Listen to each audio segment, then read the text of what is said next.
Yo, mic check, ladies and gentlemen. What's up? James Bud, how you doing? How you doing? Welcome to back to another beautiful day. Today is Wednesday, 31st of July, man. It's August already. Still need to do tax returns.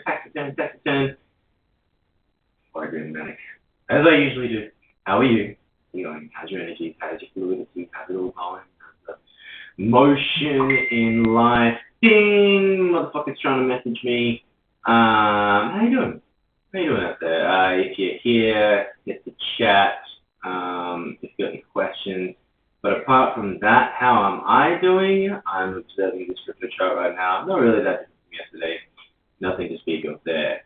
Today, had a great night yesterday. Kenji's World felt amazing yesterday. Felt really, really great.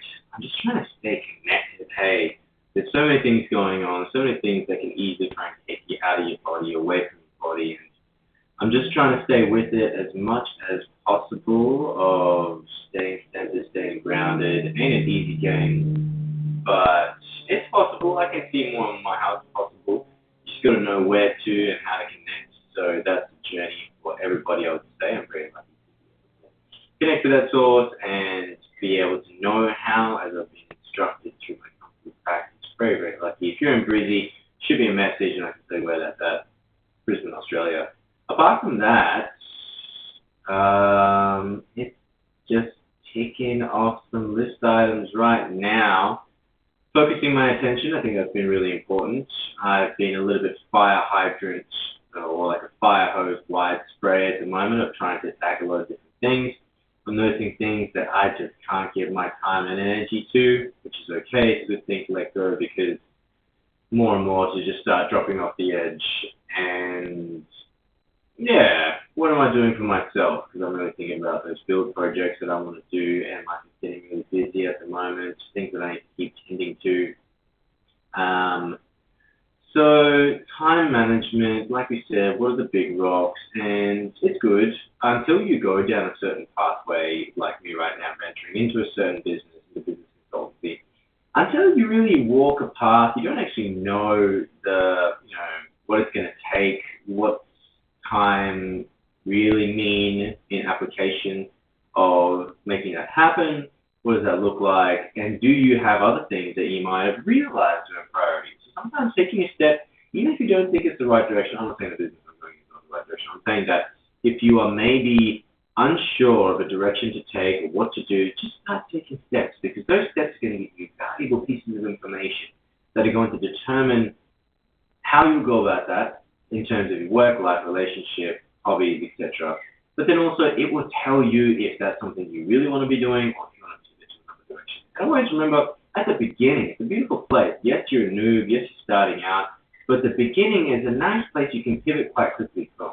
Once you start building up something, let's think of it as a ship. The bigger it gets, the less it turns quickly. The smaller it is, it's able to, shift direction very quickly. So just keep that in mind, something I have to remind myself of as well as I go along this journey of don't forget that you can shift, you can make changes, adjustments are necessary, and what's value for you, what's important for you, because people are going to offer you ideas, people are always going to offer things to do. People are always going to ask for things to do. So what is the most important thing for you to do and where is value for you in the life we live? And make sure you allocate time and you carve out time for that because if you don't, someone's going to ask that time of you. And if you're a kind, caring individual, I believe you are. I believe you are. If you're kind, caring, and you listen, then you'll probably have a tendency to accommodate for that. And if you accommodate for that, you may be sacrificing time that you actually need to spend on yourself or on things that you want to improve in your own life. So, but the great thing is, until you do that sometimes, until you actually cross the line and realize, oh man, I didn't allocate time for myself there, and you won't actually know that that was time that you needed for yourself. So every step along the way, it's a beautiful pathway. Kind of like there are no right and wrongs. There's optimal or suboptimal, and there's alignment or misalignment, or you're in harmony or you're out of harmony. But that doesn't mean out of harmony is a bad place. It can be titled as bad because because of how we react. We've discussed this in previous episodes. The relationship with pain is such an important thing. How are we having a relationship? Sorry, I was just looking at my audio info. I'm like, man, I hope I am all plugged in here right now. I am. I can see the blue light flashing. Cool. A little bit low. That was going on. So, tripping me out. What was I discussing? Something about them. No, I can't remember. Oh, man, what about shows if you're not focused, then things will not go your way. I'm thinking about it right now. And look at this over-processing nature of trying to understand. I'll just have to let it go when I let it go. I think I was talking about carving out time for yourself. Make sure you do it. Oh, the nature of bad, what we consider bad. Is anything really bad? Yeah, if you kill someone, that's bad. If you hurt someone, it's bad. There's injury to others, volitional injury to others is bad. Accidental injury, it's not bad, but do everything you can to avoid it. It doesn't mean you ain't gonna, hurt someone's feeling one day. If you're trying to be yourself, you're trying to be honest, you don't know where people are at, where their mind model is at, accept feedback, or maybe you're not in the right place, and you're not trying to be a douche, and you're not trying to hurt, but you may sometimes not be in alignment. And hopefully that if you are morally situated in a good place in yourself, if you see that cause and effect happening, hopefully this is the feedback. That's a feedback system for life and God to teach you, hey man, to me that's what I call it, just life and the whole system of God in the totality. You don't have to use those words, but the totality of all things will speak to you in so many other ways, and it'll reverberate, because this is just going to go into a rabbit hole of the nature of the mind, of how it is reacting and how it's engaging with its environment, right? So let's say you have a negative experience with somebody in the world, and you acknowledge it, and you say, damn, wasn't the best way I could have handled that situation. I'll acknowledge that, course correct, inside of your mind, and say, don't do it again, and move forward. Now, that's easier said than done, because what usually can happen is that you could do that, and you're trying to course correct in your mind, but you don't move on the clean sweep, because you might feel like, hey, I need to hold on to this guilt to be able to learn this lesson.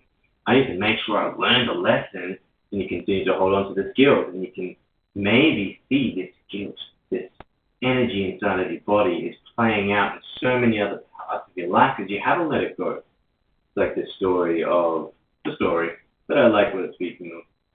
Two Buddhist monks, or two monks, let's just say, I don't even know if it was Buddhist, but two monks, and they're about to cross a river. And it's an old monk and a young monk. There's also a lady there on one side of the river. She's like, oh no, how will I cross? And the old monk goes over to her, offers her to jump on his back, and he'll carry her across the water. He does it, she jumps off her merry way she goes. The young monk comes up to him and says, hey, what are you doing there? Well, what's going on? We're not meant to touch women, we're monks, we're meant to stay away from that. What's going on? Why did you do that? Old monk doesn't think. And then as the day goes by, the young monk continues to ask the old monk. He's like, hey, can we talk about this, please? Why did you do the thing? Why did you do the thing before? It's against what we've pledged not to do. Why have you done the thing? Old monk. And then young monk asks him again, hey man, can we discuss this? What's going on? And the old monk looks at him and says, I carried the woman from one side of the water to the other. You have been carrying her ever since.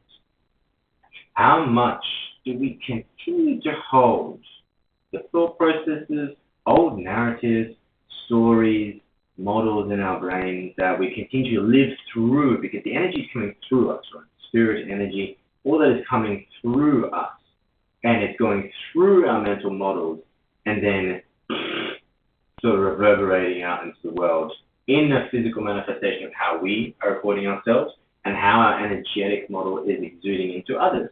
Is it a holistic model? Is it a healthy model? Is it a symbiotic model? Is it a model of acceptance of self and other? Is it a model of patience? Or what's the model? Are you still caught up on an idea instead of keeping it clean like nature does, like the animals do. It's clean from each engagement to the other. It's like you watch a cat fight. The cats go up and you see them just throw down like nothing, right? Ferocious fighting. And then once the fight's done, they're like, all right, I'm done. I'm out of here. They're not trying to exact vengeance again. There's that one cat's not thinking, man, that motherfucker, he bloody came and just keeps thinking, well, he said, I just never forget. And realistically, who knows? Maybe that does happen. But what I see is not that they keep moving on. And if another engagement happens, another engagement happens. But it's not correlated to a past engagement. Maybe a relationship builds there and how they engage with each other, for sure. But I don't see the conscious, volitional planning of an evil. Whereas human beings, we have this concept of time. We can understand time. And so I believe that because we are connecting moments together, not just living moment to moment, but we are able to see a large spectrum. We connect it together, and we have the sense of time, and remember it. So I'm just trying to move through all that stuff in myself, not get too caught up like I discussed yesterday. Just don't get too caught up. Just be in the moment as best as you can. Feel through it, let it go through, and stay centered, stay calm, stay relaxed, and keep on moving. Keep on moving. So I hope you're doing well. That's me for today. I'm going to keep it short and sweet. As always, Kenji's World coming to you daily. And enjoy your wonderful day. Thursday tomorrow here in Australia, wherever you are, wherever you may be. Best of luck, all the love.